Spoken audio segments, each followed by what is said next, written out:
A Korean billionaire handed a desperate single mother his unlimited black card inside a grocery store and walked away. Less than 6 hours later, a transaction notification appeared on his phone.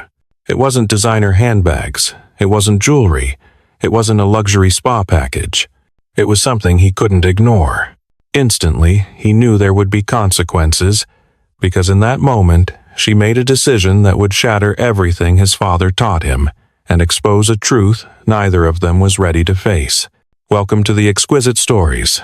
Before we see what Nora did, I have to ask you something. If you're listening right now, help me prove something wrong. My mother said I wouldn't even reach 1,000 subscribers with these stories, but I believe stories about humanity deserve to be heard. Help me show her that these tales matter. Hit that subscribe button right now to prove her wrong. 2-year-old Jahoon had stopped believing in human goodness years ago. As CEO of JH Tech Conglomerate, a technology empire worth $8.7 billion, he'd watched people grovel, manipulate, and betray for far less than scraps from his table. His penthouse suite, overlooking the Han River, had floor-to-ceiling windows that stretched 15 feet high.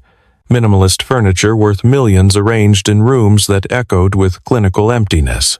He owned properties in Seoul, Singapore, and Boston. His watch cost more than most families earned in a year.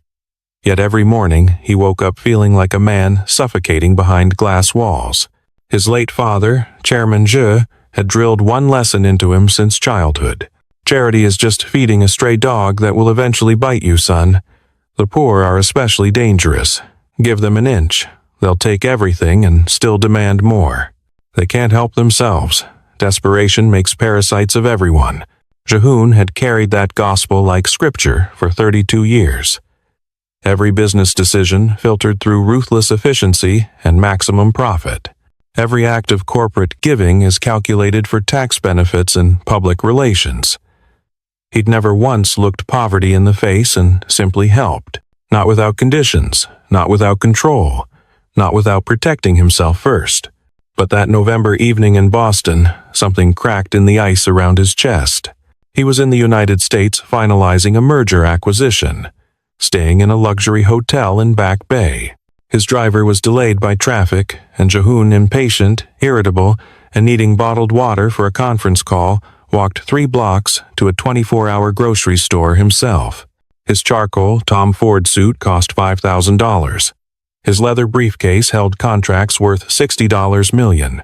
His phone buzzed relentlessly with messages from board members, lawyers, executives, all demanding pieces of his attention. Then he saw her. Standing frozen at the self-checkout in Aisle 4 was a woman, maybe early 30s, with exhaustion carved into every line of her face. A little girl, no older than 5, slept strapped to her chest in a worn baby carrier, tiny arms dangling, head resting against her mother's collarbone. The woman's hands trembled as she tried scanning a card reader over and over.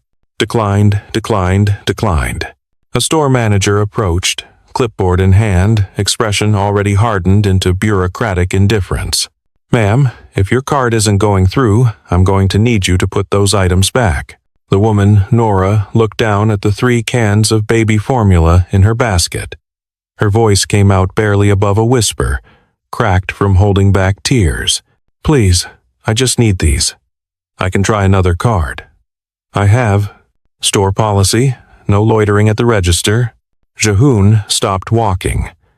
His expensive shoes clicked against the linoleum, unsure why his body moved when every logical part of his brain screamed to keep walking. Homeless people were everywhere in Boston. Single mothers struggling weren't his concern. This wasn't special. This wasn't different. This was just another casualty of a system he'd helped build through indifference. Except something about her stopped him cold.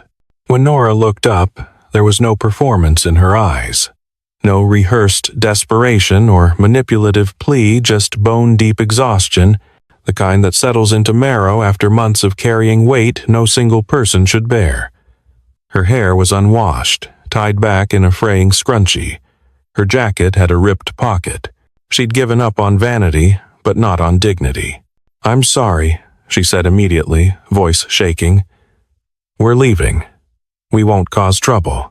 Her apology for existing hit Jahoon harder than any business loss ever had. "How much?" Jahoon asked, stepping forward. The manager turned, immediately recognizing wealth in the cut of Jahoon's suit, the watch on his wrist, the aura of someone used to being obeyed. "Sir, this doesn't concern." "How much for the formula?" The manager hesitated. $43. Jahoon pulled out a black leather wallet, extracted a credit card, and tapped it against the reader without looking at the screen. The transaction approved instantly. Nora stared at him, confusion and terror warring across her face. "I didn't ask you to—" "I know," Jahoon said, his voice cold, clinical, the voice he used in boardrooms when dismantling competitors. "What's your name?" She blinked, surprised that cruelty wore a suit that expensive. "Nora," she said quietly. "Nora Banks. And your daughter?" Nora's arms instinctively tightened around the sleeping child. Protective. Primal. "Her name is Indy. She just turned 5. Jahoon studied Nora's face. Intelligence lived behind that exhaustion. Education in the careful way she chose her words. This wasn't someone born into poverty. This was someone who'd fallen from somewhere higher and couldn't find footing on the way down. "How long have you been struggling?" he asked.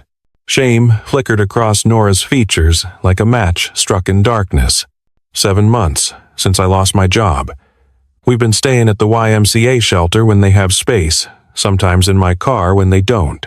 7 months, a 5-year-old child sleeping in cars and shelters while thousands of people walked past every single day. His father's voice echoed in his skull. "She'll take everything you give her and still ask for more. Test her. Prove me right." Jahoon reached into his wallet again. This time, he pulled out a different card, matte black. No numbers on the front. The kind of card that had no limits, no restrictions, no questions asked. His black card. "Take it," Jahoon said, holding it out between them like a blade. Nora stared at the card as if it might explode. "I don't understand. You have 24 hours, unlimited spending, no restrictions. Show me who you really are." Nora's eyes went wide. "This is a joke, or a trap. I'm not."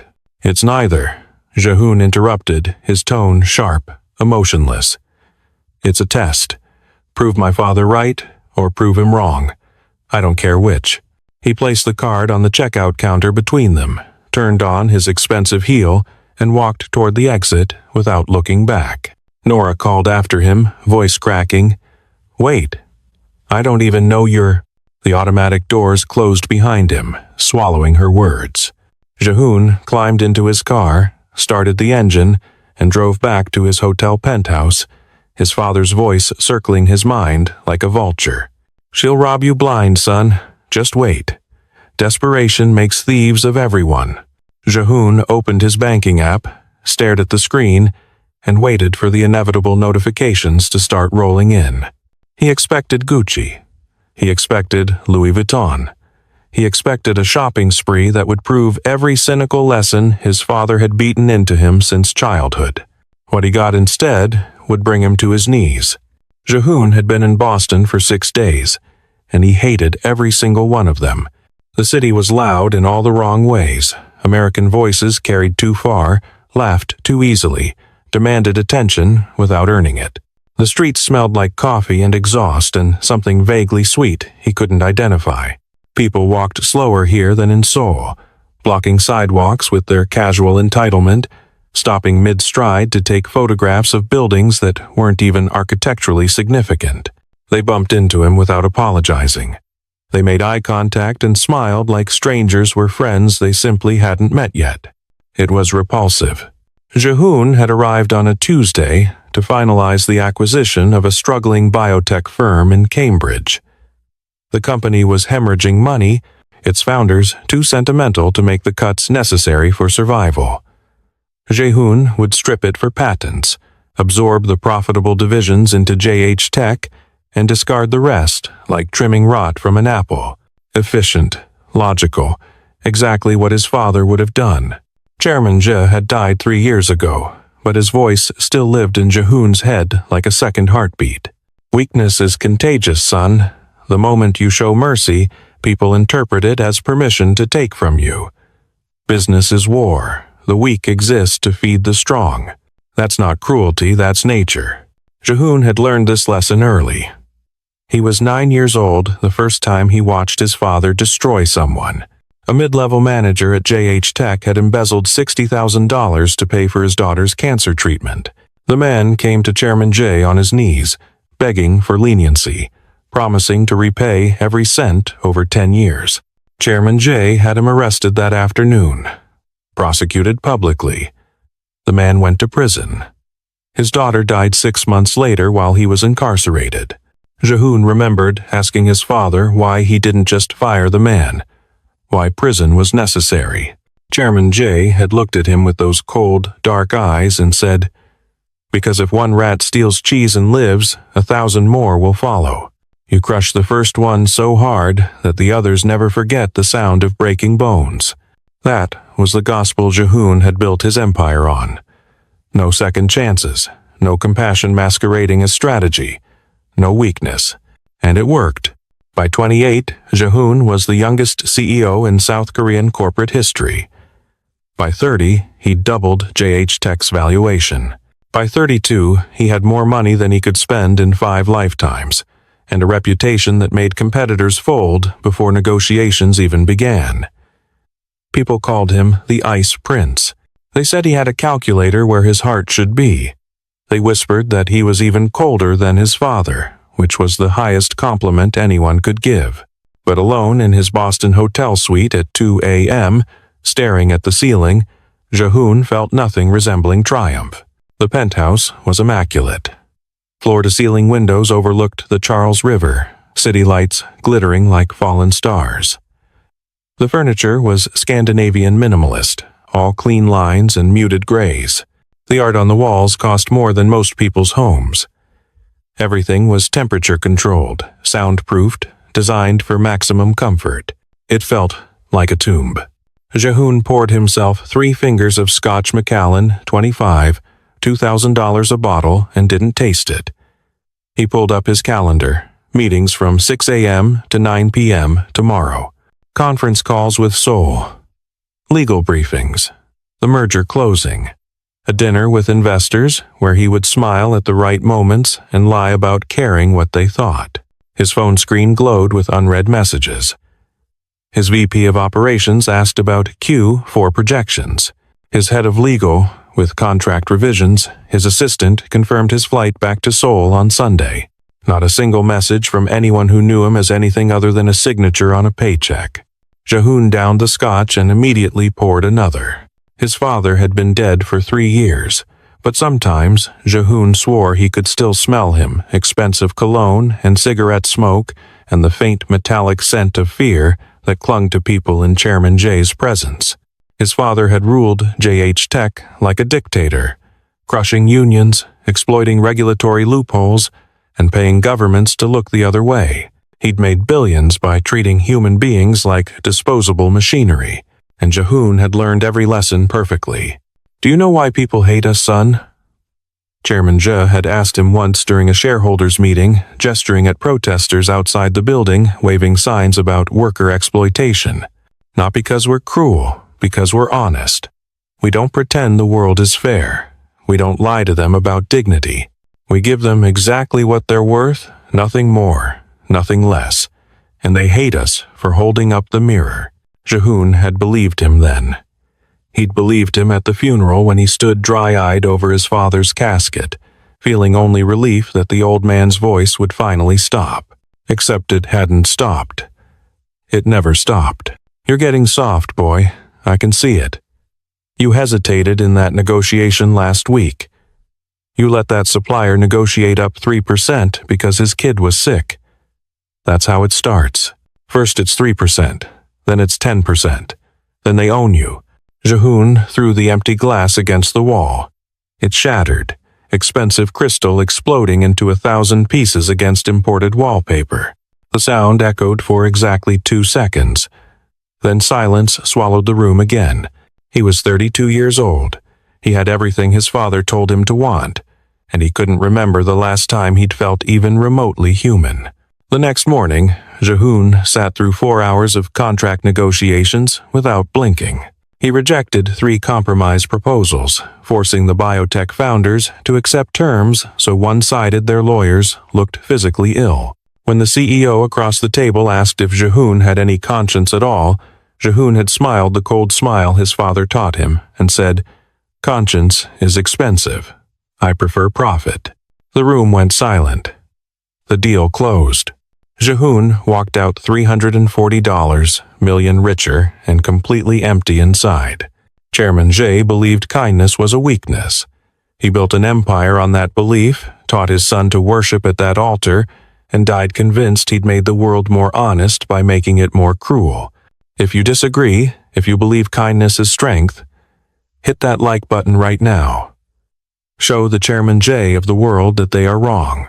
Because 6 hours later, Jahoon would walk into a grocery store expecting to buy bottled water and instead encounter something his father never prepared him for, a woman who would shatter every lesson he'd ever learned about what it means to be human. Jahoon's driver was 17 minutes late, and 17 minutes was 16 minutes too long. He stood outside the Marriott in Back Bay, charcoal suit absorbing November cold, watching traffic crawl past with the kind of rage only the obscenely wealthy feel when forced to wait like common people. His phone buzzed with the driver's apologetic texts: accident on Storrow Drive, detour through Fenway, arriving in 20 minutes. So sorry, Mr. J, but Jahoon had already stopped reading. He had a conference call with Tokyo in 40 minutes. He needed water, caffeine, and silence, in that order.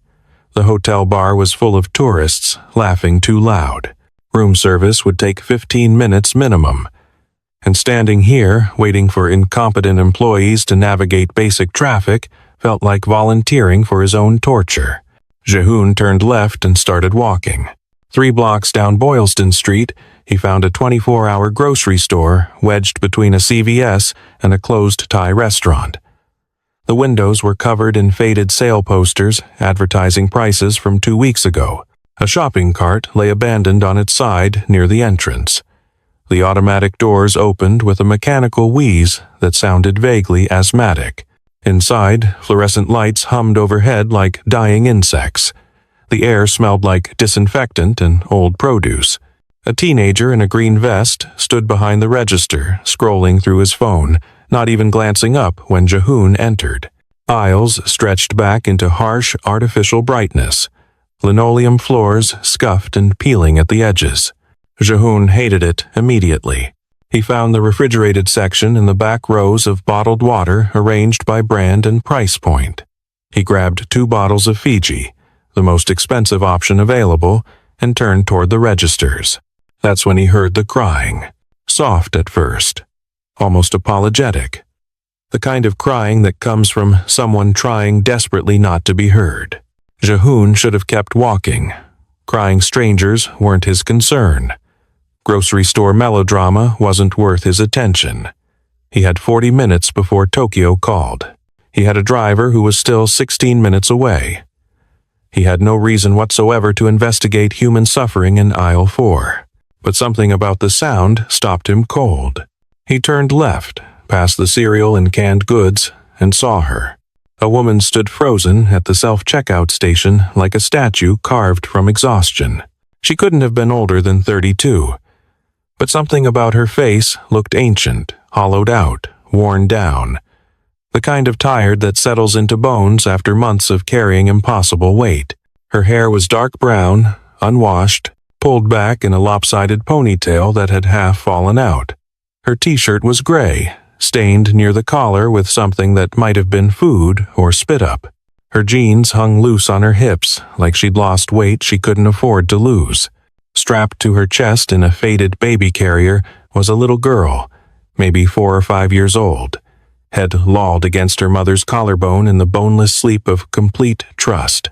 Tiny fingers clutched a stuffed animal, something that might have been a bear before it lost an eye and most of its fur. The child's clothes were clean but worn thin, jacket sleeves pushed up to reveal narrow wrists. The woman held a payment card in her trembling hand, scanning it again and again against the card reader. Declined, declined, declined. Each beep felt like a small execution. 3 items sat in the basket beside her. 2 cans of baby formula and a small jar of children's Tylenol.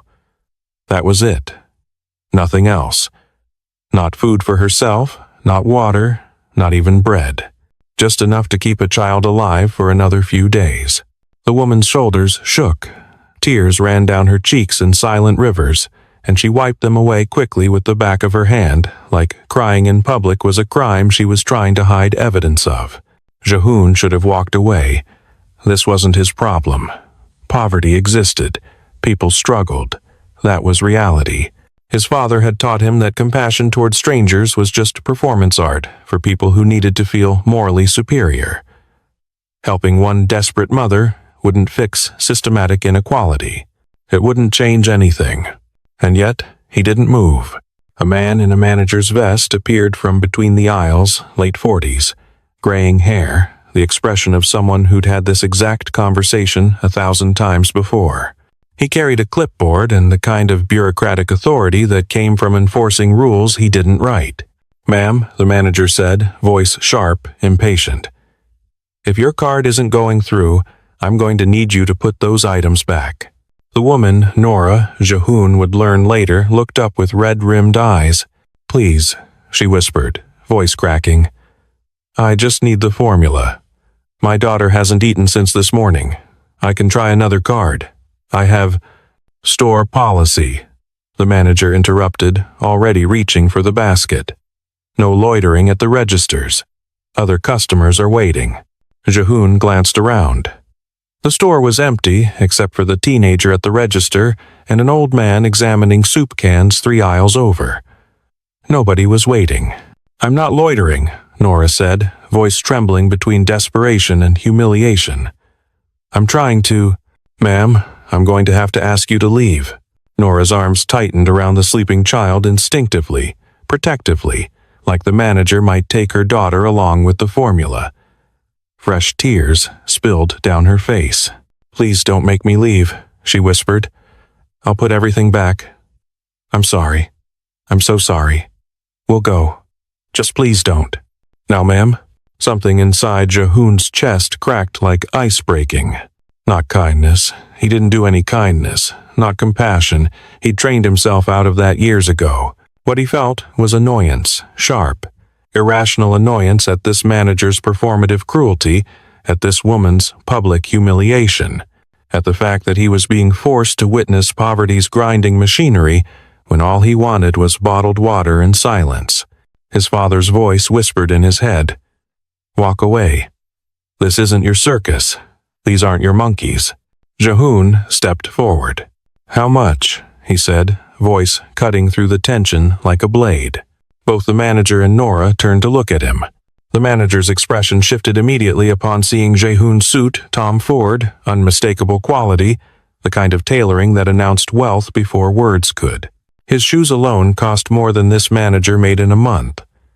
His watch caught the fluorescent light and threw it back like a small sun. "Sir, this doesn't concern." "I asked you a question," Jahoon said, voice flat, emotionless, the tone he used in boardrooms when he was about to destroy someone's career. "How much for her items?" The manager glanced at the register screen. $43.67. Jahoon pulled out his wallet, black leather, Mont Blanc, heavier than most people's phones, and extracted a credit card. Not his black card. Not yet.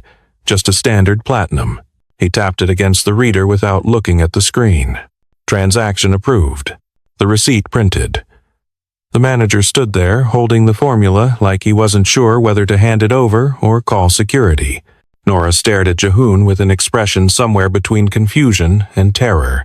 "I didn't ask you to—" "I know," Jahoon said coldly. He didn't do this for her. He didn't do this because she deserved help, or because poverty was unjust, or because her daughter needed to eat. He did it because the manager's smug cruelty annoyed him, because watching someone grovel over $43 offended his sense of efficiency, because he could. That was all. Nothing more. Or so he told himself.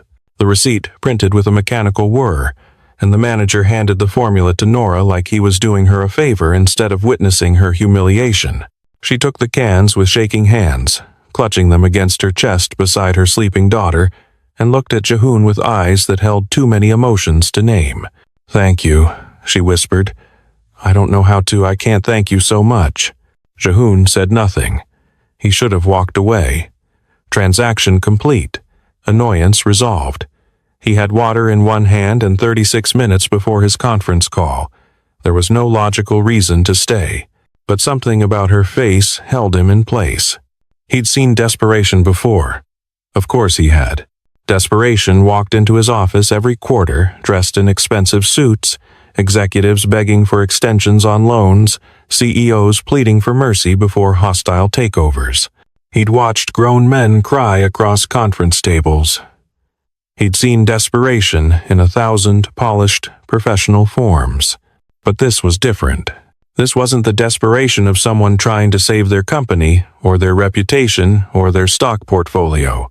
This was the desperation of someone trying to keep a child alive. Raw, primal, the kind of desperation that lived in the bones of mothers throughout human history. The desperation that would burn the world down for one more day of their baby's survival. Nora's clothes were dirty, but her daughter's were clean. Nora's hair was unwashed, but her daughter's was braided carefully. Nora looked like she hadn't eaten in days, but the child in her arms slept the peaceful sleep of someone who'd been fed, held, protected from every horror her mother could physically shield her from. It was the most honest thing Jahoon had seen in years. His father's voice cut through his thoughts like a knife. "She's a parasite. You gave her $40, and now she thinks you're her personal ATM. Walk away before she starts asking for more. They always ask for more." Jahoon studied Nora's face. She wasn't asking for more. She wasn't even looking at him anymore. She was looking at the formula in her hands like it was worth more than gold. Tears still streaming silently down her cheeks. "What's your name?" Jahoon asked, surprising himself. Nora blinked, wiping her eyes with her sleeve. "I'm sorry? Your name?" "Nora," she said quietly. "Nora Banks. And your daughter?" Nora's arms instinctively tightened around the sleeping child, protective in the way only mothers can be, like her body would become a fortress if necessary. "Indy," she whispered. "Her name is Indy. She just turned 5. 5 years old." The same age Jahoon had been when his father first taught him that compassion was weakness. At the same age, he'd learned to lock his heart behind glass walls. "How long have you been struggling?" Jahoon asked. Shame flickered across Nora's face like a wound reopening. She looked down at her daughter instead of at him. 7 months, since I lost my job. We've been staying at shelters when they have space, sometimes in my car when they don't. 7 months, a 5-year-old sleeping in cars and shelters, and not a single person in this city had done more than walk past her. Jahoon's chest felt strange. Not pain exactly, not emotion. Something colder, sharper, like watching his father's philosophy play out in real time, the weak crushed underfoot, ignored, discarded, exactly as Chairman Ja promised they would be. "This is what you wanted to see, isn't it, Father? This is your perfect world, where the strong thrive and the weak beg for baby formula." An idea formed in Jahoon's mind. Not kindness, not generosity. Something else entirely. A test. His father had spent 32 years teaching him that humans were fundamentally selfish. That, given the opportunity, everyone would steal, exploit, take everything they could carry. That the poor were especially dangerous because desperation made thieves of everyone. Prove it. Something inside Jahoon whispered. Prove him right or prove him wrong, but know for certain. He reached into his wallet and pulled out a different card. Matte black. No numbers visible on the front. No credit limit, no restrictions, no oversight. The kind of card that existed for people who could buy small countries if they felt like it. His black card. Jahoon held it between them like a weapon. "Take it," he said. Nora stared at the card like it might explode. "What?" "Take the card. You have 24 hours. Unlimited spending. No restrictions. Buy whatever you want." Nora's face went pale. "I don't understand. Is this a joke?" "No. Then it's a trap, she said, voice hardening with the survival instinct of someone who'd learned not to trust anything that looked like generosity. You're going to let me use it and then call the police, or it's fake, or it's real, Jehoon interrupted. And it's not a trap, it's a test. A test of what? Of who you are when no one's watching. Of what you do when you have everything and owe nothing. His father's voice screamed in his head. She'll rob you blind. She'll max it out on designer bags and jewelry and laugh while she does it. Desperation makes thieves of everyone. Prove me right, boy. Prove me right. Nora shook her head, taking a step backward. I can't, I'm not. This is insane. Probably, Jehoon agreed. His voice was cold, clinical, the voice of a man conducting an experiment rather than changing someone's life. But the offer stands. 24 hours. Show me who you really are when you have the power to be anyone. He placed the card on the checkout counter between them, next to the receipt for the formula. Nora stared at it like it was radioactive. I don't even know your name, she said, voice cracking. You don't need to. What if something happens? Then something happens, Jehoon said. That's the point. He picked up his bottled water, turned on his heel, and walked toward the exit. His expensive shoes clicked against the linoleum with mechanical precision. The automatic doors wheezed open. Wait, Nora called after him, voice breaking with panic. I don't understand. What do you want from me? Jehoon stopped in the doorway, November cold rushing in around him. He didn't turn around. I want you to prove my father wrong, he said quietly. Or prove him right. I honestly don't know which one I'm hoping for anymore. Then he walked out into the Boston night, leaving a desperate single mother standing in aisle 4, holding a black card worth more than most people would see in a lifetime. His phone buzzed. 28 minutes until Tokyo called. His driver was 7 minutes away. Everything was returning to its normal, efficient, predictable routine. Except Jehoon couldn't shake the image of Nora's face, terrified, confused, clutching her sleeping daughter with one hand and a credit card with the other, trying to figure out if she'd just been saved or set up. Nora was terrified because the system always kicks people when they're down. It punishes poverty. It criminalizes desperation. It tells struggling mothers that their suffering is their fault, that they don't deserve help, that they should be grateful for scraps. If you hate a system that punishes struggling mothers instead of supporting them, subscribe now. Let's stand for fairness. Let's stand for a world where kindness isn't a trap and help doesn't come with hidden cruelty.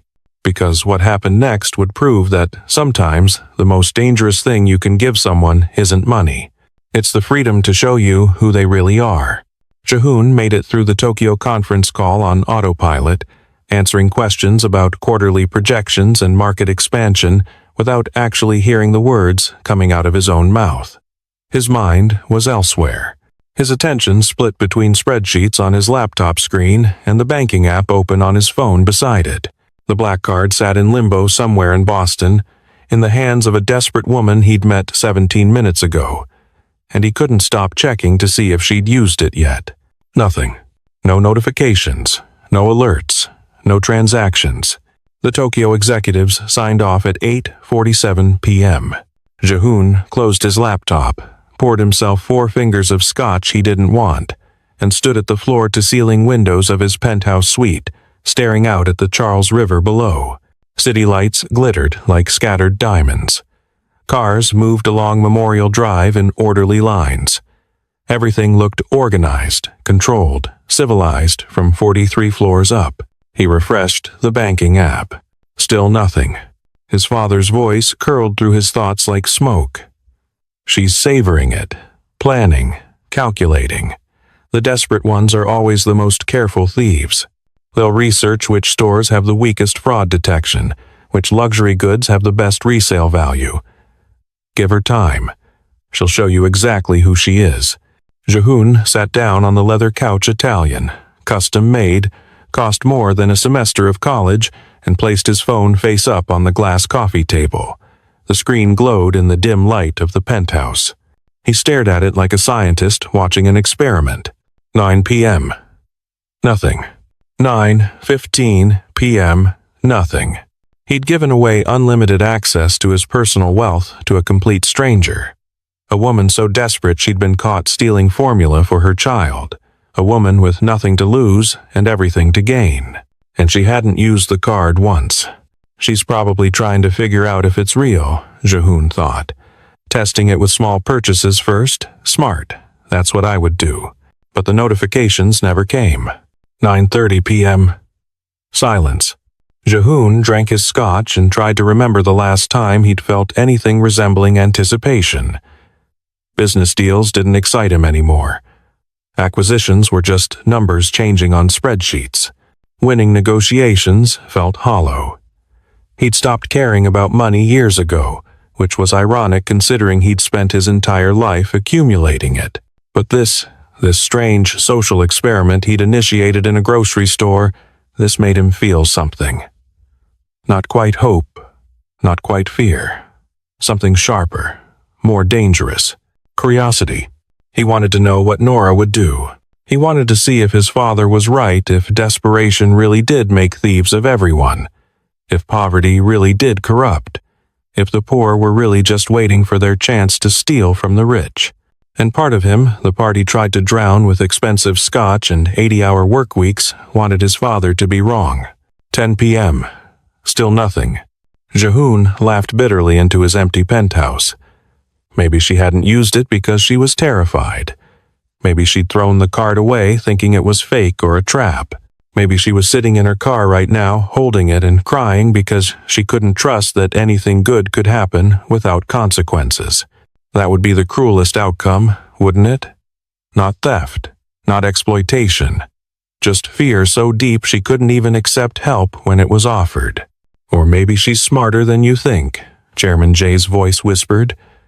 Maybe she's at a pawn shop right now asking how much they'll give her for a black card. Maybe she's already sold it for cash. You'll never see that card again, boy.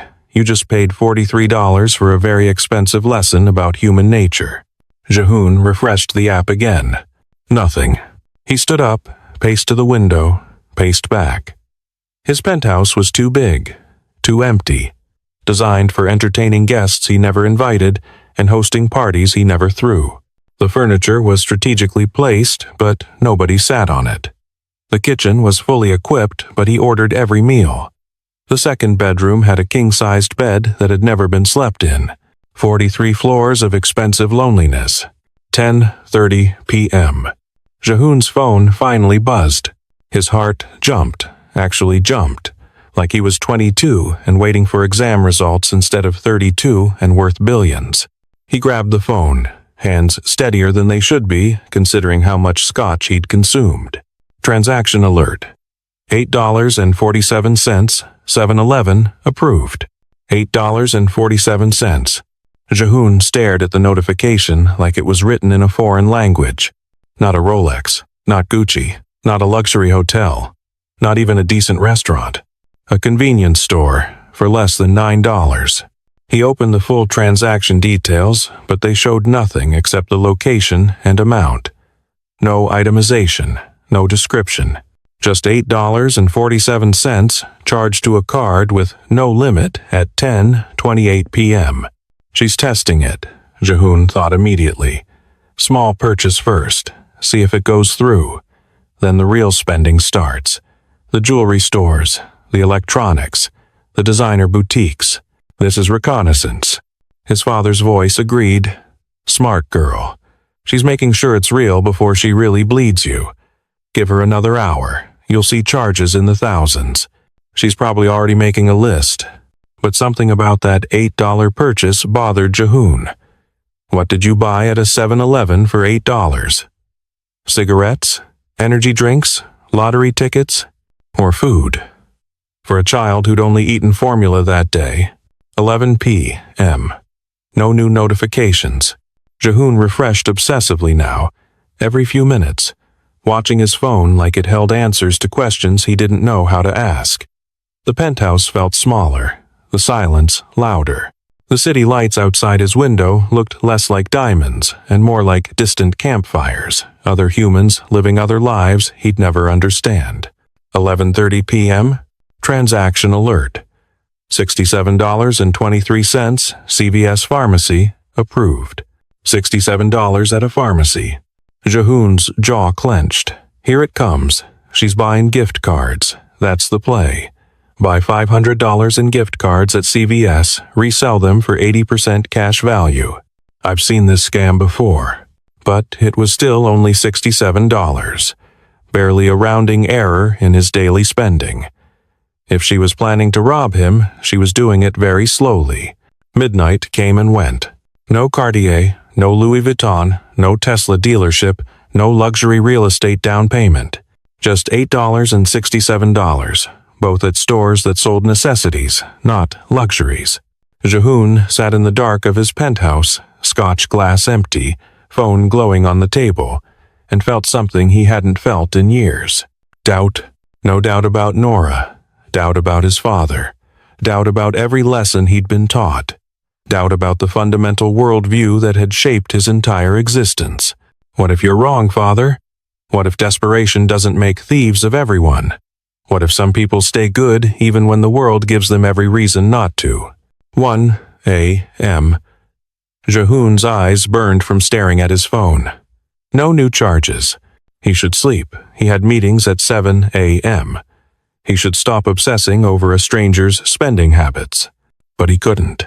Because somewhere in Boston, a woman with nothing was holding everything, and she wasn't taking it. And that terrified Jahoon more than if she'd emptied his entire account. Jahoon woke at 6 a.m. to his phone, vibrating against the glass coffee table.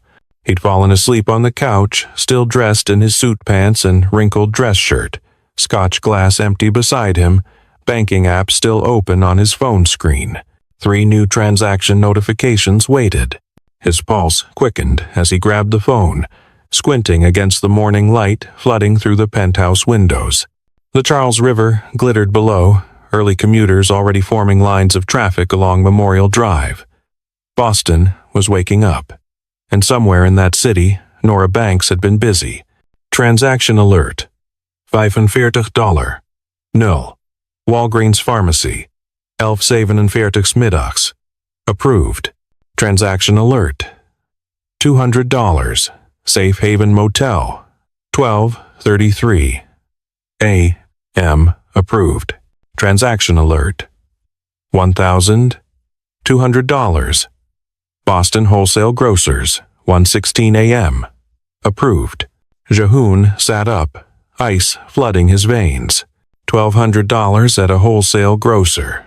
At 1 a.m, his father's voice erupted in his head with vindication sharper than broken glass. There it is. I told you. She waited until you were asleep, and then she struck. Wholesale goods, easy to resell. Buy in bulk, sell for profit. She's running a hustle. She's exactly what I said she'd be. Jahoon stood, adrenaline cutting through his hangover like a knife. He paced to the window and back, phone clutched in his hand, staring at the numbers like they were evidence in a trial. $45 at a pharmacy could be anything. Medicine, yes. But also cosmetics, gift cards, prepaid phones, items easily converted to cash. $200 at a motel was suspicious. Was she even staying there? Or was she booking rooms to resell, running some kind of scheme he hadn't considered? And $1,200 at a wholesale grocer, that was the smoking gun. No one bought wholesale groceries for personal use at 1 a.m. She was buying inventory. Bulk goods she could resell at markup on street corners or through online marketplaces. She was using his money to start a side business, and she'd probably laugh about it later with whoever helped her carry the merchandise. She saw you coming from a mile away, Chairman Jahist. Rich fool in an expensive suit, probably drunk, definitely lonely. You handed her unlimited money and thought she'd use it to feed orphans. She's feeding herself, she's building a capital. She's exactly the parasite I warned you about. Jahoon's hands shook not from fear, from rage. He'd wanted to be wrong. Some pathetic, desperate part of him had wanted Nora to prove his father's worldview false, to show that humanity still existed beneath poverty's crushing weight. He'd given her a test, hoping she'd pass, hoping she'd restore some microscopic fragment of faith in human goodness. Instead, she'd confirmed every cynical lesson he'd ever learned. Of course, she was reselling goods. Of course, she was exploiting him. What did he expect? She was homeless, desperate, probably uneducated. She saw an opportunity and took it like any rational animal would. Survival didn't care about morality. Hunger didn't respect philosophical debates about human nature. His father was right. His father was always right. Jahoon opened his contact list and scrolled to his head of security. One phone call and he could have Nora tracked down within the hour. Another call to his lawyers and she'd be arrested for fraud by lunchtime. He could make her life more miserable than it already was. He could prove that trusting the poor was suicide. His finger hovered over the call button. But something stopped him. Not compassion. Not mercy. Something colder. More analytical. The timeline didn't make sense. Nora had used the card at 11:47 p.m. the pharmacy, then at 12:33 a.m. the motel, then at 1:16 a.m. the wholesale grocer. That was barely 2.5 hours between transactions, and the locations were spread across different parts of Boston based on the merchant names. If she was running a resale operation, she'd need time to research, plan, transport goods, maybe find accomplices. She'd need to move strategically, not frantically. And she'd start with higher value items that were easier to flip. Electronics, jewelry, designer goods from stores that stayed open late. Instead, she'd gone to a pharmacy, a budget motel, and a wholesale grocer. In the middle of the night. With a sleeping 5-year-old. It didn't look like a scam. It tracked like something else. Don't, his father's voice warned. Don't make excuses for her. Don't invent narratives that make her the hero. The data is clear. She's stealing from you through legal means. That's still theft. Jahoon refreshed the app, looking for more charges. Nothing new since 1:16 a.m. It was now 6:23 a.m. Almost 5 hours of silence after the wholesale purchase. If she was really running a hustle, wouldn't she keep going? Wouldn't she max out the card while she had access, knowing the 24-hour window was ticking? Why stop at $1,500 when she could take $15,000? Or $15 million? His phone buzzed again. Transaction alert. $89. Target. 6:18 a.m. Approved. Target. $89. Another relatively small purchase at a discount retailer. Jahoon's jaw clenched so hard his teeth ached. He pulled up the map function in his banking app, a feature designed for tracking corporate expenses, but equally useful for surveillance. The target was in Roxbury, 3 miles from the wholesale grocer. The motel was in Dorchester. The pharmacy was in South Boston. She was moving across the city, deliberately, with purpose. Hitting multiple locations to avoid suspicion, Chairman J explained. Smart. She knows large purchases at single stores trigger fraud alerts. She's spreading the theft across vendors, calculated. Professional. This isn't her first con, but something still didn't fit. Target sold clothes, household goods, toys. If Nora was buying for resale, why Target? Why not Best Buy for electronics? Why not Nordstrom for designer goods with better profit margins? Unless she wasn't reselling anything. Unless she was using his money for something he couldn't imagine because he'd never been desperate enough to need it. Jahoon grabbed his phone and called his driver. Get the car. Now. Mr. J, it's 6:30. Your first meeting isn't until... I don't care about the meeting. Get the car now or you're fired. He hung up, grabbed his suit jacket, and headed for the elevator. His father's voice screamed at him the entire way down. You're making a mistake. You're letting emotion override logic. Go back upstairs. Let the lawyers handle this. Don't humiliate yourself by chasing after some street con artist. But Jahoon didn't stop, because the truth was, he didn't want his father to be right. Not this time. Not about Nora. And if she was running a scam, he wanted to see it with his own eyes. He wanted to watch her lie to his face. He wanted confirmation that his father's worldview was correct so he could finally stop hoping it wasn't. Jae-hoon judged her immediately without knowing the truth. He saw the data and constructed a narrative that confirmed his darkest beliefs about human nature. He didn't ask questions. He didn't investigate. He just assumed the worst, because assuming the worst kept him safe. If you can't stand people who judge before they know the facts, comment, "I stand for truth" below. Don't be like Jae-hoon. Don't let cynicism make you blind to reality just because reality might surprise you. Because what Jae-hoon was about to discover would shatter every assumption he'd built his empire on. And the truth was far more devastating than any scam could ever be. The Mercedes pulled up to the Marriott entrance at 6:47 a.m., and Jae-hoon was already outside waiting, phone clutched in his hand like a weapon. His driver, a quiet man named Mitchell who'd learned not to ask questions, barely had time to put the car in park before Jae-hoon yanked open the back door and climbed in. "Where to, Mr. Ja?" Jae-hoon pulled up the banking app, finding the most recent transaction. Target in Roxbury, 43 minutes ago. But she wouldn't still be there. She'd be wherever the goods were going. Wherever the resale operation was set up. He refreshed the app. Transaction alert. $340. Restaurant Depot. 6:41 a.m. Approved. Restaurant Depot. Industrial food supplier. $340. Jae-hoon's jaw clenched. More inventory. She's building a stockpile. 577 Newmarket Square, Jae-hoon said, reading the merchant address. Drive fast. Mitchell pulled into Boston traffic without comment. Morning commuters clogged every artery, buses and delivery trucks and taxis, forming a slow-moving river of metal and exhaust. The sun hung low over the harbor, turning the sky orange and pink in that brief moment before the city fully woke. Pedestrians walked with purpose briefcases, coffee cups, headphones, all headed somewhere that mattered to someone. Jae-hoon saw none of it. His attention was fixed entirely on his phone, waiting for the next notification, the next piece of evidence that would confirm what his father had always taught him. His finger hovered over his lawyer's contact. One call, and this entire situation could be resolved through legal channels. Fraud charges.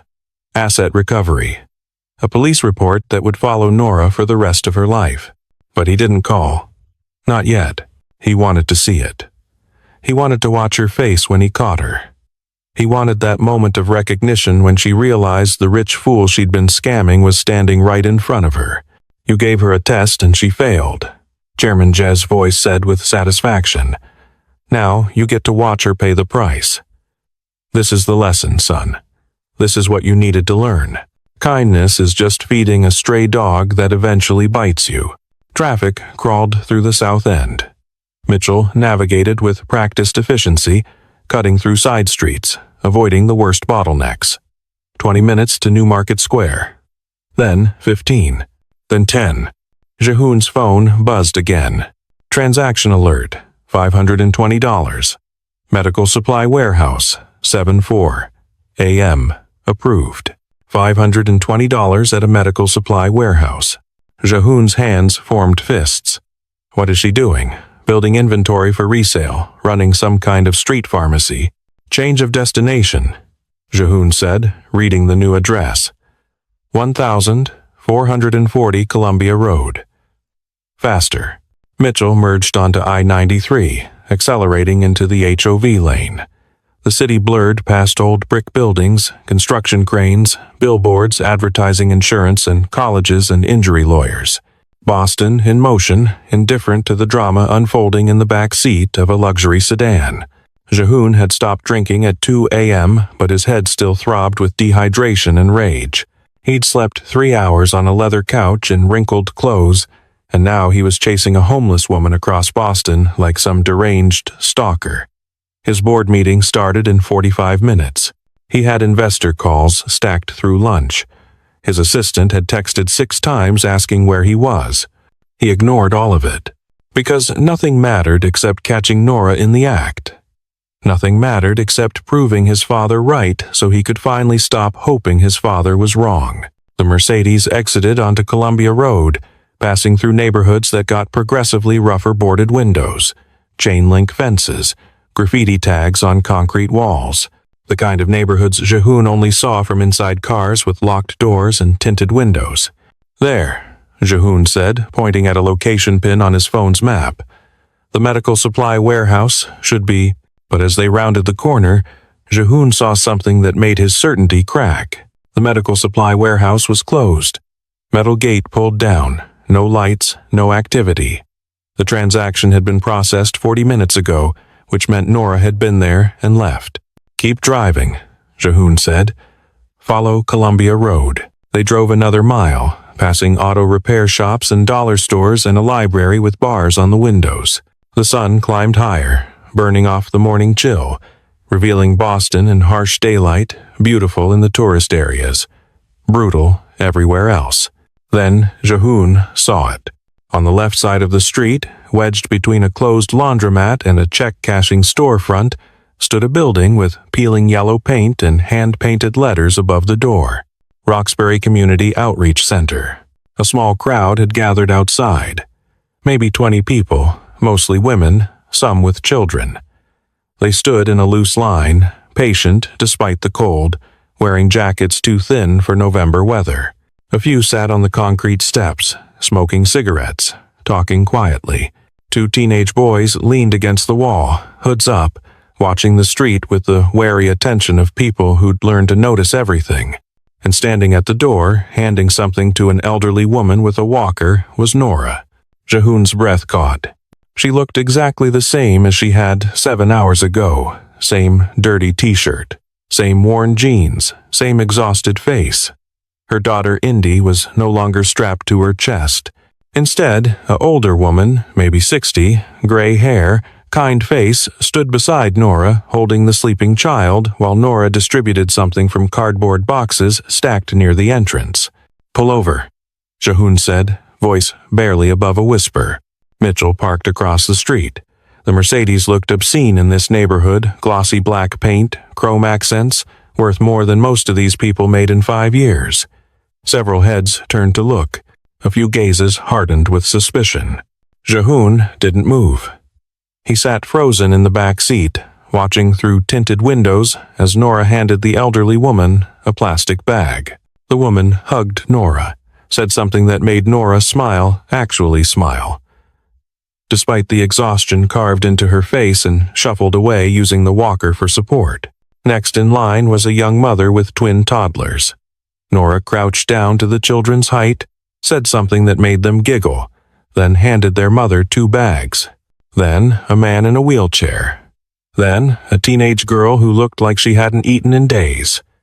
Then another mother, another elderly person, another teenager. One by one, Nora gave them bags from the boxes stacked behind her. Jehoon's father's voice had gone silent. "Mr. Mitchell asked carefully. "Should I—" "Wait," Jehoon said. He pulled up his banking app with shaking hands. The transaction history painted a picture he hadn't wanted to see. Walgreens at 11:47 p.m. pharmacy items. Safe Haven Motel at 12:33 a.m. shelter for someone. Boston Wholesale Grocers at 1:16 a.m. bulk food. Target at 6:18 a.m. supplies. Restaurant Depot at 6:41 a.m. more food. Medical Supply Warehouse at 7:04 a.m. first aid, medicine, necessities. Not resale inventory. Relief supplies. She hadn't spent his money on herself. She'd spent it on everyone else.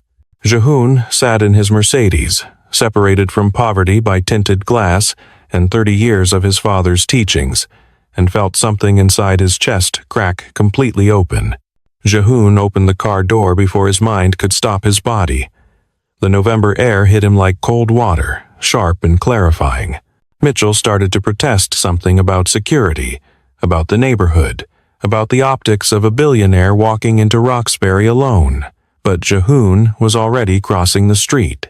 His Tom Ford suit looked like a costume here.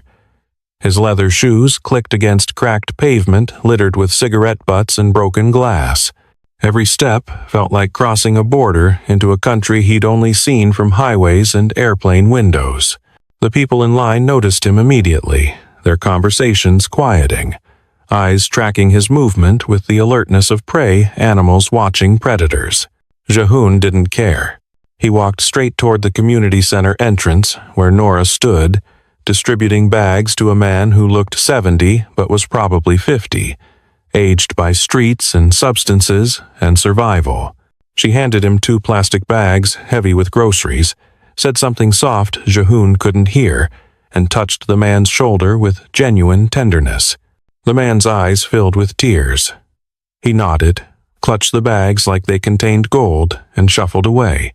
Nora turned to grab another bag from the box behind her, and that's when she saw him. Her entire body froze. The bag slipped from her hands, canned goods clattering against concrete. Her face went pale, then red, then pale again. Recognition and terror warred across her exhausted features. "You," she whispered. Jahoon stopped 3 feet away from her, close enough to see details he'd missed in the fluorescent lighting of the grocery store. Her t-shirt wasn't just dirty, it had a stain near the collar that looked like baby formula spit up. Probably days old. Her jeans were held up with a belt cinched to the last hole, fabric bunching at her waist. Her sneakers had holes in the toes covered with duct tape. Her hands were raw and cracked from cold, nails chewed down to nothing. She was still wearing the same clothes from last night, exactly the same. Not a single new item on her body. "I can explain," Nora said, voice shaking. She reached into her jacket pocket and pulled out the black card, holding it out like a shield. "I know I spent more than I should have. I'm sorry. I kept thinking I should stop, but there were so many people who needed I'm sorry. Please don't call the police. I'll pay you back. I don't know how, but I'll—" "What did you buy?" Jahoon interrupted, his voice strange even to his own ears. Nora blinked. "What?" "At the pharmacy, the first purchase. $45. What did you buy?" Nora's hand instinctively moved to the older woman, standing 10 feet away, still holding sleeping Indy. The little girl's face was peaceful, her breathing steady and unlabored. "Albuterol," Nora said quietly. "For Indy's asthma. She's had this cough for 3 weeks, and I couldn't afford the inhaler.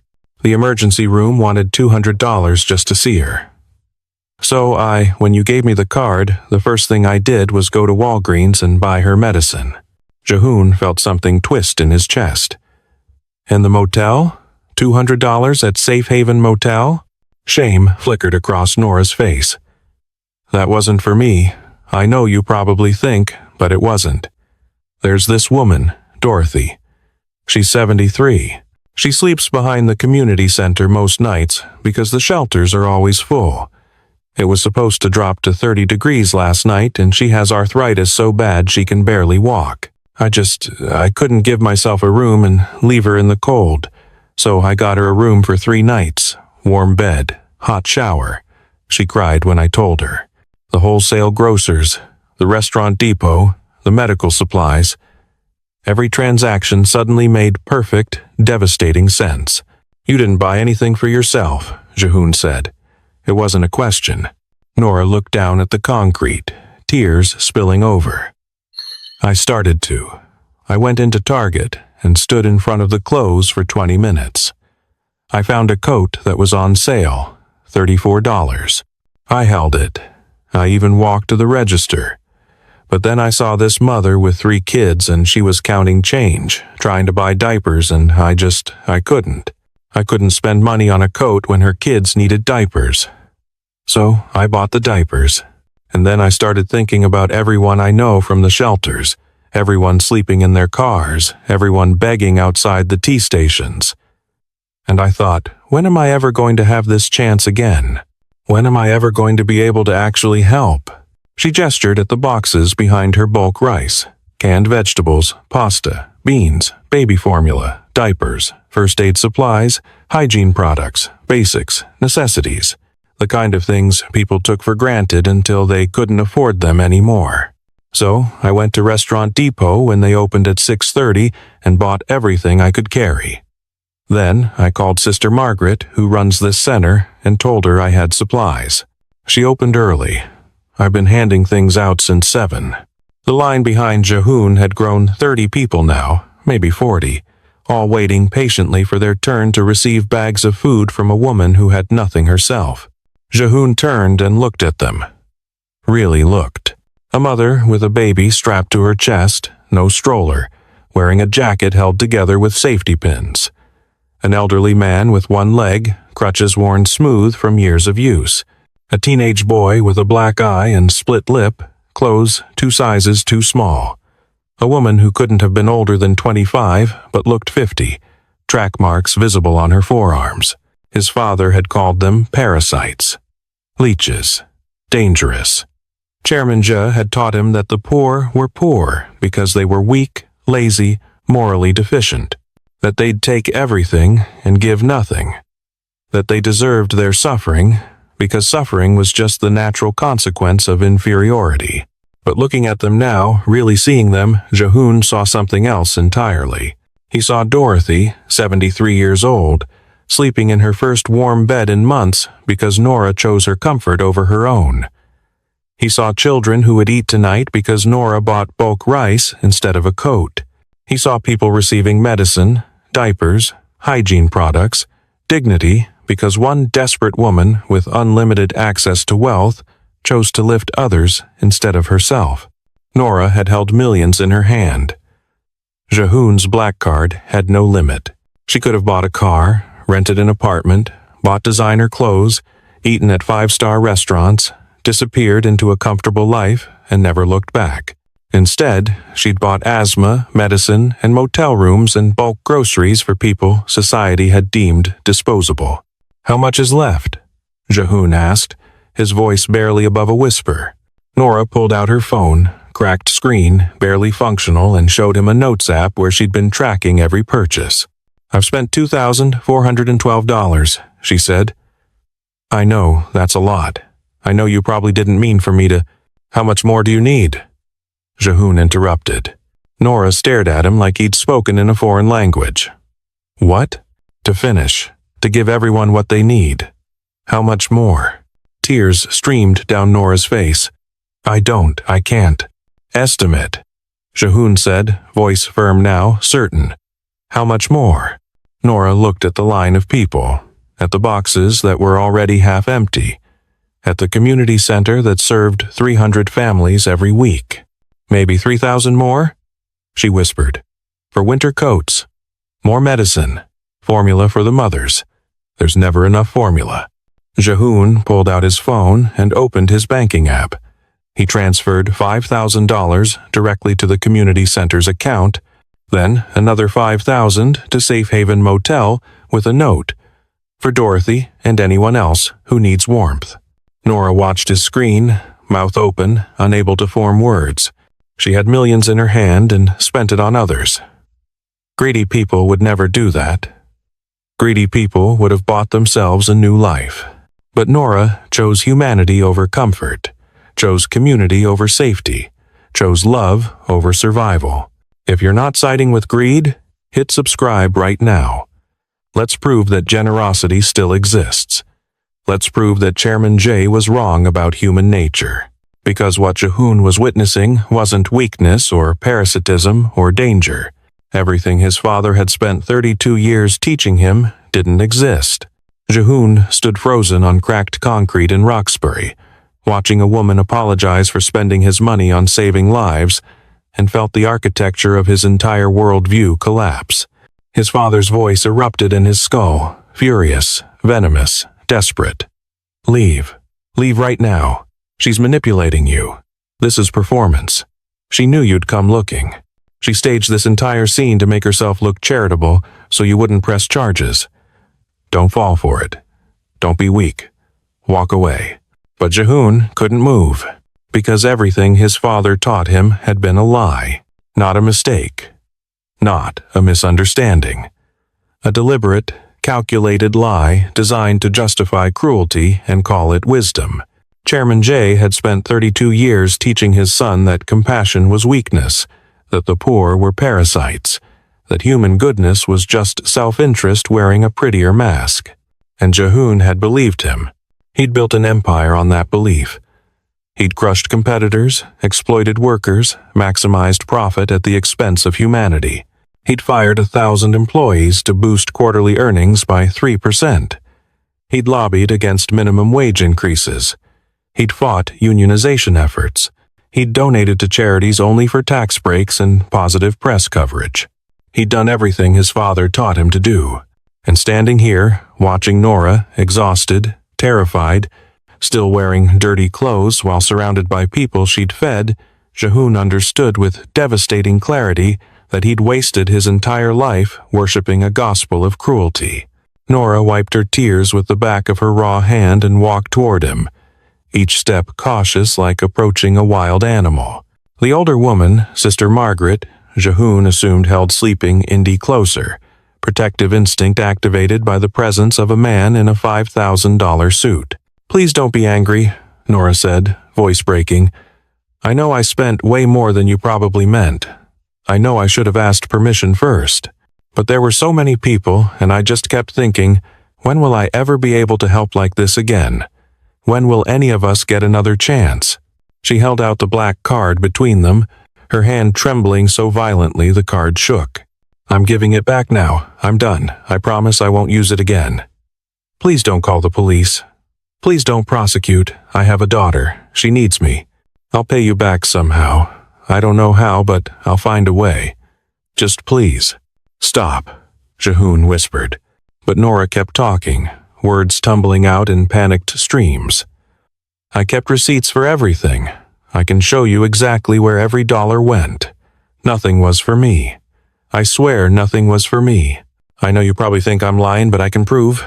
"Stop," Jahoon said louder. Nora stopped, chest heaving, tears streaming down her face, still holding the card out like evidence of her crime. Behind her, the line of people watched silently. 40 faces, black, white, brown, young, old, all united by poverty's grinding machinery, waiting to see if the rich man in the expensive suit would punish the woman who'd tried to save them. "Walk away," Chairman Jess screamed. "She made you look like a fool. She spent your money without permission. Assert dominance. Call your lawyers. Show her what happens when people take from you. Show all of them. Make an example." But Jahoon didn't walk away. Instead, something inside his chest cracked open completely. Not metaphorically, physically. Like a bone breaking after 32 years of calcified pressure. The ice that had surrounded his heart since childhood shattered, and underneath was something he'd forgotten existed. Pain. Not the clean pain of business losses or failed negotiations. The messy, human pain of realizing you've spent your entire life hurting people because someone taught you that hurt was how the world worked. Jahoon looked at Nora, truly looked at her, and saw his own mother. The memory hit him like a freight train. He was 7 years old, watching his mother beg Chairman Je for money to help her sister whose husband had died, leaving her with 3 children and no income. His father laughed. Actually, I laughed. Then he'd told her that charity was just feeding stray dogs that would eventually bite, and if her sister couldn't survive without handouts, maybe she didn't deserve to survive at all. Jahoon's mother had cried silently at the dinner table while his father ate steak and drank wine and explained that weakness was contagious, that helping the poor only created more poor people, that nature intended for the strong to thrive and the weak to starve. Jahoon had watched his mother's sister lose her home 3 months later. He'd watched her children, his cousins, end up in foster care. He'd watched his mother stop smiling, stop talking, stop being anything except a ghost haunting the mansion of a man who'd murdered her humanity one lesson at a time. She died when Jahoon was 19. Heart attack, the doctor said. But Jahoon knew better. His mother had died years earlier. Her body just took time to catch up. And Jahoon had become his father anyway. Despite witnessing that slow assassination of kindness, he'd internalized every lesson, replicated every cruelty, built his entire identity around the gospel that had destroyed the only person who'd ever truly loved him. Standing in front of Nora, Jehoon saw all of it, the waste, the damage, the years of deliberate blindness, and something inside him broke so completely he couldn't hide it anymore. His knees didn't buckle. His body remained standing. But emotionally, spiritually, every definition of himself that mattered collapsed. Jehoon started crying. Not elegant tears, not dignified emotion. Full, ugly, body-shaking sobs that came from somewhere so deep he'd forgotten that place existed. His face contorted. His breath came in ragged gasps. His expensive suit did nothing to protect him from the sudden, overwhelming grief of understanding exactly how much of his life he'd wasted. The people in line stared. Sister Margaret stepped forward, concerned. Nora froze, the black card still extended, completely confused by the sight of a billionaire crying in the middle of a Roxbury street. "I'm sorry," Jehoon choked out between sobs. "I'm so sorry." "For what?" Nora whispered, fear replacing confusion. "I'm the one who should—" "For testing you," Jehoon said, voice breaking. "For thinking you were a thief. For hoping you'd prove that people are selfish so I could keep believing the lies my father taught me. For wasting 32 years being exactly what he trained me to be." He looked at Nora through tears, at this woman who'd chosen hungry strangers over her own comfort, who'd given away warmth while still shivering in the cold, who'd proven that his father's entire worldview was poison disguised as wisdom. "You spent $2,000 and apologized," Jehoon said. "I've spent billions and never once asked if I was doing harm. You have nothing and give everything. I have everything and give nothing. You're terrified. I'll punish you for showing me what humanity looks like." He took the black card from her trembling hand, not to take it back, but to press it firmly into her palm and close her fingers around it. "Keep it," Jehoon said. "Use it however you want. For yourself, for them, for anyone who needs it. You've earned the right to make that choice." Nora stared at him like he'd lost his mind. "I don't understand." "Neither do I," Jehoon admitted, wiping his face with expensive sleeves. "But I know this. My father was wrong, about everything, and I was wrong for believing him." He looked at the 40 people watching, at Sister Margaret holding Indy, at the boxes of food Nora had purchased with his money to feed the people his policies had helped impoverish. "I don't know how to fix what I've broken," Jehoon said. "But I want to learn." 2 years later, Jehoon stood in the lobby of JH Tech's new headquarters in Seoul, glass and steel and open floor plans designed to let light flood every corner, and barely recognized the man he'd been. The building had changed. The company had changed. He had changed. Gone were the fortress-like cubicles and surveillance cameras and the atmosphere of fear that had permeated every floor under Chairman Jay's rule. The new space had collaborative work areas, a subsidized cafeteria serving healthy meals, an on-site daycare for employees' children, and mental health counselors available free of charge. The lowest-paid worker made a living wage. Healthcare covered families, not just individuals. Profit sharing extended to every level. Wall Street had called him insane. His board had threatened mutiny. 3 executives resigned in protest, claiming he'd gone soft, that he was betraying his father's legacy, that compassion was incompatible with capitalism. Jehoon let them leave and didn't look back, because standing in that Roxbury Street 2 years ago, watching Nora apologize for feeding hungry people, had shattered something fundamental inside him. Not just his business philosophy, his entire understanding of what it meant to be human. He'd returned to Seoul a week after that November morning and called an emergency board meeting. The executives had expected strategy discussions, merger updates, quarterly projections. Instead, Jehoon had stood at the head of the table and said 6 words that changed everything. "My father was wrong about everything."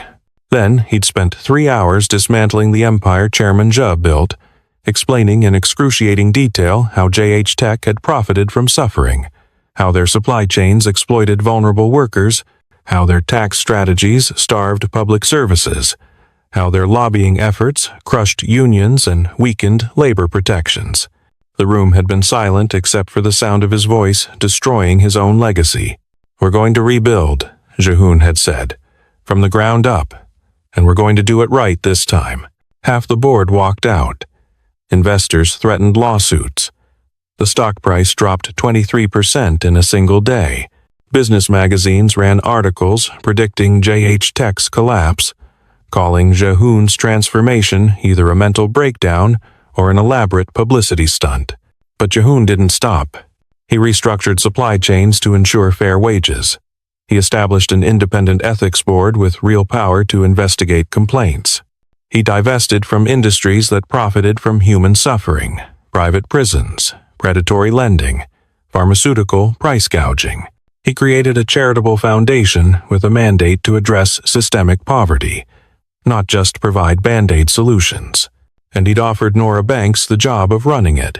She walked into his office, now punctual as always, wearing a professional navy suit, hair-styled, confidence radiating from someone who'd learned she was worth more than survival required. Indy walked beside her, 8 years old now, healthy, holding a backpack covered in stickers from the international school where she studied. The asthma that had nearly killed her was managed with medication Nora could now afford. The fear that had lived in both their eyes was gone. "Morning, Mr. J," Nora said, smiling. "How many times do I have to tell you to call me Jehoon?" he replied, smiling back. "At least 100 more," Nora said. "Old habits." Indy ran to Jehoon's desk and presented him with a drawing crayon stick figures labeled Uncle Jehoon, and Mama and me, standing in front of a building labeled Hope Center. "For your office," Indy announced, proudly. Jehoon took the drawing like it was worth more than the original Rothko hanging in his conference room because it was. He taped it to the wall beside his desk, next to dozens of other drawings Indy had given him over the past 2 years. "Perfect," Jehoon said. "I needed some new art." Indy beamed, then ran off to play in the corner where Jehoon kept toys and books specifically for her visits. Nora sat across from him, tablet in hand, and launched into the agenda. Progress reports from the 36 community centers JH Foundation now funded across South Korea, Japan, and the United States. New initiatives providing job training, childcare, mental health services, and housing assistance to families experiencing poverty. Partnerships with local governments to address systemic inequality instead of just treating symptoms. The foundation had distributed $340 million in its first 18 months. Not charity, investment. They funded small businesses, paid for education, supported community-led solutions rather than top-down interventions designed by people who'd never experienced poverty. Wall Street had predicted disaster. Instead, JH Tech stock had recovered and then surged past previous highs. Turns out, treating workers well improved productivity. Turns out, building community goodwill created brand loyalty. Turns out doing the right thing could also be profitable, not that profit was the point anymore. "We received another funding request from Boston," Nora said, scrolling through her tablet. "The Roxbury Community Outreach Center wants to expand. Sister Margaret is asking for $2 million to purchase the building next door and create permanent housing for elderly, homeless residents." Jehoon didn't hesitate. "Approved. And tell Sister Margaret we'll cover operating costs for the first 5 years." Nora made a note, though she was already smiling. She knew he'd approve it. He always approved projects that put people before profit. "Dorothy is doing well, by the way," Nora added. "Still living in the apartment you set up for her. She sends her love and wants to know when you're visiting Boston next." "Next month," Jehoon said. "Tell her I'm bringing Korean food." They worked through the rest of the agenda: medical debt relief programs, scholarship funds, lobbying efforts for living wage legislation. The work was endless. Poverty was a systemic problem requiring systemic solutions, and Jehoon had learned that no amount of individual charity would fix structures designed to keep people poor. But he kept trying anyway, because Nora had taught him that trying mattered, that showing up mattered. That using privilege to lift others wasn't weakness, it was the only thing that gave privilege any meaning at all. When the meeting ended, Nora gathered Indy and headed for the door. She paused, turned back. "You know what today is?" she asked. Jehoon checked his calendar. November 12th. 2 years exactly since he'd walked into that grocery store expecting to buy water and instead had his entire worldview shattered. "I remember," Jehoon said quietly. "You saved my life that night," Nora said. "I want you to know that." "No," Jehoon corrected gently. "You saved mine," because she had. That desperate woman with nothing had shown a billionaire with everything what it meant to be human. She'd proven that Chairman Jay was wrong about human nature, wrong about poverty, wrong about the fundamental architecture of the world. Chairman Jay was wrong. The poor aren't dangerous. Indifference is dangerous. Cruelty disguised as wisdom is dangerous. Building empires on the suffering of others is dangerous. If you believe we should lift each other up instead of stepping on each other to climb higher, comment "Love wins" below. Only the heartless will scroll past. Because love does win.